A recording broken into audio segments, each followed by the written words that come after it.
તો અમદાવાદના જગન્નાથ મંદિરમાં જ્યેષ્ઠ અભિષેક અને ભવ્ય ભંડારો યોજાયો। જ્યેષ્ઠ સુદ પૂનમના પવિત્ર અવસરે ભગવાન જગન્નાથનો જ્યેષ્ઠ અભિષેક કરવામાં આવે છે। ભગવાન જગન્નાથ મંદિરમાં દર્શન માટે ભક્તોનું માનવ મહેરામણ ઉમટી પડ્યું હતું। અભિષેક બાદ મંદિરમાં ભવ્ય ભંડારાનું પણ આયોજન કરાયું। ભક્તો માટે માલપુવા અને દૂધપાકની વિશેષ પ્રસાદીનો અદ્ભુત લાહવો આજે મળ્યો। પૂરી બટેકાનું શાક, ચણાનું શાક અને ગરમાગરમ ભજીયાના વ્યંજનો પીરસાયા હતા ભક્તોને। તો ભક્તિમય વાતાવરણમાં ભાવિકોએ પ્રસાદીનો આનંદ માણ્યો હતો।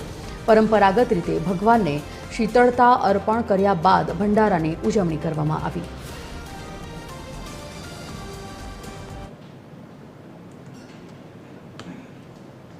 पचासमी रथयात्रा पूर्वे आज जलयात्राનું આયોજન છે। ભગવાનનો જ્યેષ્ઠ અભિષેક કરવામાં આવશે, જેમાં મોટી સંખ્યામાં ભાવિક ભક્તો જોડાયા છે, સંતો મહંતો જોડાયા છે। તમામ દર્શનાર્થીઓ માટે આ જે અલગ અલગ વ્યંજનો છે, પ્રસાદી જે છે તે તૈયાર કરવામાં આવી રહી છે। ભંડારાનું આયોજન કરવામાં આવ્યું છે, જેમાં સૌથી મહત્વનું કાળી રોટી અને ધોળી દાળ એટલે કે દૂધપાક તૈયાર કરવામાં આવ્યો છે।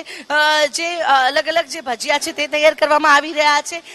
પૂરી તૈયાર કરવામાં આવી છે, બટેકાનું શાક, ચણાનું શાક, કઢી, દૂધપાક સહિત અને માલપુઆ સહિતના વ્યંજનો છે તે તૈયાર કરવામાં આવ્યા છે। જે તમામ લાખોની જે જનમેદની જ્યારે ઉમટી પડે છે, તમામ દર્શનાર્થીઓ આવે છે, તે તમામને આ જે તમામ પ્રસાદીનો લાવો છે તે મળવાનો છે। અને અત્યારે હાલ જોઈ શકાય છે કે હાલ તમામ જે રસોડા ધમધમી રહ્યા છે જમાલપુર જગન્નાથ મંદિરની અંદર। અને આ જે તમામ વ્યંજનો જ્યારે અહીંયા જેટલા પણ દર્શનાર્થીઓ આવવાના છે તેમને જે પ્રસાદી સ્વરૂપે આપવામાં આવશે। દર વર્ષે આ ભંડારાનું આયોજન કરવામાં આવે છે, જેમાં હજારોની સંખ્યામાં ભાવિક ભક્તો જોડાય છે। આ પ્રસાદીનો લાવો લઈને ધન્યતાની લાગણી અનુભવે છે। ત્યારે હાલ જમાલપુર મંદિરની અંદર રસોડા ધમધમતા જોવા મળી રહ્યા છે।